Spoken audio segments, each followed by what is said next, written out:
Aujourd'hui dans le Bitcoin, est-ce qu'il y a déjà trop de personnes qui sont en profit? Et oui, parce que ça fait déjà plus de 1 mois qu'on fait que des semaines blanches sur ce graphe, semaine blanche, semaine bullish. Et c'est quand le nettoyage? On aimerait savoir. J'ai mon avis personnel dessus, sauf que mon avis, on s'en fout un peu. Ce qui nous intéresse, c'est l'on-chain. L'on-chain donne des faits. Et on va checker tout ça dans cette vidéo. On va commencer par quelque chose de plutôt positif en semaine-li, puisque jusqu'à environ 42 250, pas grand-chose en résistance. On a pété une grosse résistance ici à la hausse et depuis, eh bien, ça fait office de support. Ce qui est positif sur ce graphe, c'est que souvent quand on pète une résistance à la hausse, eh bien, hop, retour résistance suivante. Alors, on a toujours des petites exceptions, ça fait partie du game. Par exemple, ici, pété à la hausse, fake out. Ici également, pété à la hausse, fake out. Mais historiquement, en tout cas, souvent, eh bien, ici, hop, retour suivant, etc., etc. Et je rappelle que les tiges, attention, les tiges, ça compte pas, donc on ne traite pas les tiges sur des breakouts, uniquement les clôtures. Également sur le RSI, on est sur un range qui date de 2021, juin 2021, et on s'approche du top de ce range. Est-ce que c'est bearish? Alors selon moi, pas trop. Pourquoi? Parce que simplement sur du long terme, le Bitcoin, niveau RSI, c'est pas ouf au niveau du surachat. Suffit de voir par exemple ici c'était le surachat sur le RSI, c'était cette bougie-là. Est-ce que c'était bearish? Peut-être en 1 minute sur le Bitcoin, c'est possible, mais ensuite totalement to the moon. Donc faites gaffe à ces surachats surventes sur le Bitcoin.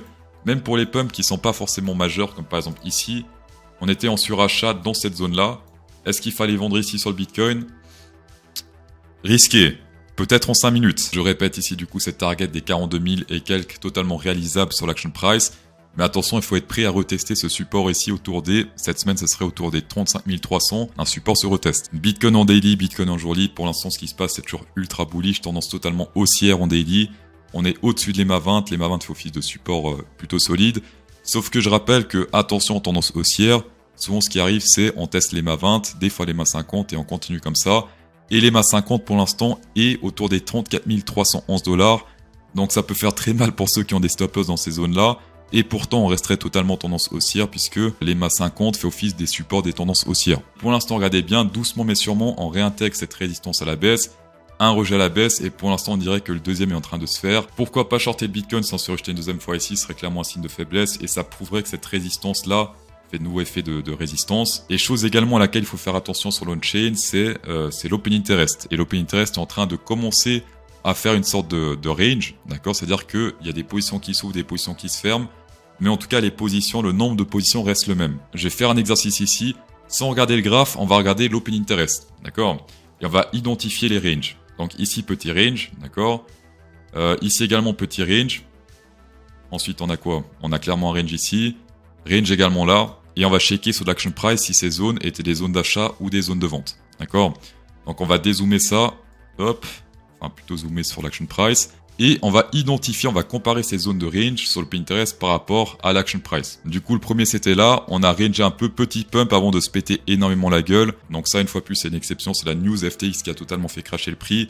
Donc ça, on peut mettre de côté si vous voulez. Ici également, ça rangé. Est-ce qu'il fallait acheter ici, dans ce range? On a eu des meilleures zones, d'accord? Parce qu'après, on s'est totalement pété la gueule. Ici, est-ce qu'il fallait acheter? Eh bien non, parce qu'après, on a eu des prix encore plus bas. Ici, est-ce qu'il fallait acheter? Non, on s'est encore pété la gueule par la suite. Et là, une fois de plus, on commence à ranger sur l'open interest. Voilà. Autre point de vue sur Kraken, puisque Kraken, c'est ultra fiable. La plateforme ne traite pas contre vous. D'accord? Ça, c'est ultra fiable. Bon, après, chacun pense ce qu'il veut, mais c'est vrai que ce truc-là, il est un peu bizarre. Sur le RSI également, on a pas mal de retests. 1 fois, 2 fois, 3 fois. Breakout à la baisse. Un retest ici en résistance. 2 retests presque. Et donc, ce support maintenant est une résistance. Personnellement, je suis un peu moins fan de celui-ci parce que là, la résistance, elle monte et monte.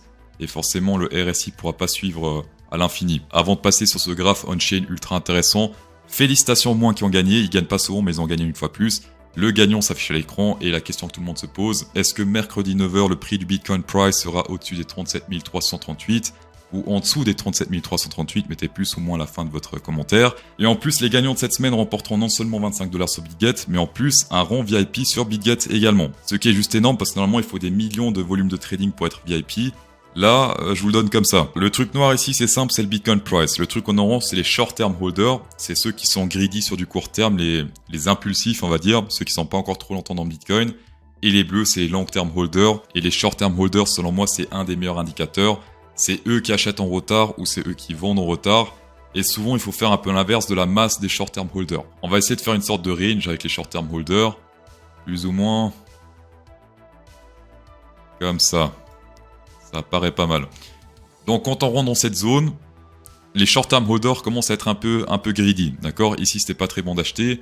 Ici, oui, on pouvait acheter, mais là, c'était vraiment le FOMO bull run. Ici, il fallait vendre, ici, il fallait vendre, ici également, il fallait vendre. Et pour l'instant, on est vraiment sur la limite du grid des short-term holders. Il y en a, mais juste pas assez pour qu'il y en ait trop. Et quand est-ce qu'il faut acheter avec les short-term holders? Simplement quand ils font de la merde. Quand ils sont pertes ici, fallait acheter. Ici, petite perte, on achète. Ici, on était presque sur un break-even. Ici, il y avait pas mal de pertes chez les short-term holders. Ils perdaient durant tout le bear market. Là, je suis totalement d'accord. Durant tout le bear market, théoriquement, fallait acheter. Ils étaient totalement PLS. Mais quand ils étaient sur un break-even, c'est là qu'il fallait shorter. D'accord? Break-even. Meilleur endroit pour shorter durant un bear market. Et pareil, théoriquement, pour les bull market. Break-even, acheter. Pour les long-term holders, il n'y a pas vraiment de signaux de vente fiables selon moi. Par contre, il y a des signaux d'achat puisque souvent, quand ils sont eux-mêmes en perte, c'est là en général qu'il faut se recharger. Ici, crash Covid, ils étaient sur un break-even légèrement en perte. Il fallait acheter. Ici, c'était les 20 000 $ où j'ai acheté moi-même. Hop, après c'est encore plus en perte avec FTX. Et jusqu'à là, c'était intéressant d'acheter. Donc là, je répète, on est sur un graphique factuel. C'est vraiment les gens qui sont en perte, les gens qui sont en gain. Il n'y a pas de, oui, j'ai l'impression qu'il y a ces points-là qui se synchronisent sur le graphe. Si le RSI, si le Fibonacci, etc. Là, c'est factuel. La carte de la sélection naturelle, ça nous permet de faire l'inverse de la masse. C'est très important de savoir si on se trouve parmi la masse ou si on n'est pas parmi la masse. Et souvent, la masse se fait sélectionner par la nature. D'où le nom map de sélection naturelle. D'accord? Et pour ceux qui savent pas, c'est la map de liquidation. Alors, ce qu'on peut constater ici sur un mois, c'est qu'il y a pas mal de zones de sélection naturelle au nord qui s'ajoutent chaque fois que ça range un peu. Ici, par exemple, pas mal de range, ça s'est ajouté au nord. Range ajout au nord, range ajout au nord, range pas mal d'ajouts au nord. Et pour l'instant, il y a un peu au nord, mais moins que d'habitude. Regardez bien, là, il y a quand même un sacré carré, là également. Et là, pour l'instant, c'est c'est plutôt petit par rapport à ce qu'on a eu historiquement.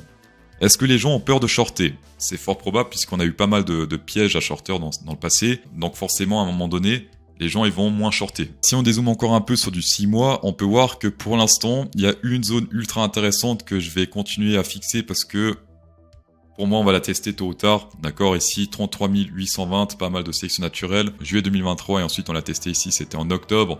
Donc on a mis août, septembre, octobre, 3 mois avant de la retester. Très bien défendu, mais à un moment, sélection naturelle, tout simplement. Donc vraiment là, sur du moyen terme, je dirais pas du court terme, mais du moyen terme, faites gaffe à cette zone des 33 900. Énormément de jaune dans cette zone, et en plus du vert, sans compter le vert qui est énorme également. Sinon, au nord, c'est plutôt violet, donc pas très rempli. En description, vous pouvez partir avec des gros avantages, vous avez le choix entre 4 exchanges. BitGet qui fait partie du top 3 des plus gros dérivés, entre 20 $ et 8 000 $ si vous inscrivez avec ce lien et que vous faites le premier dépôt. Et en plus de ça, 10% de rabais sur les frais trading, c'est magnifique. Et en plus, vous participez au concours plus-moins dans chaque vidéo CryptoSauce, ce qui est également non négligeable. Sur BingX, vous avez entre 5 et 5 000 $, 10% de rabais également sur les frais, et vous pouvez trader les marchés traditionnels en USDT, le SP500, le Gold, le franc suisse contre l'euro, des trucs comme ça.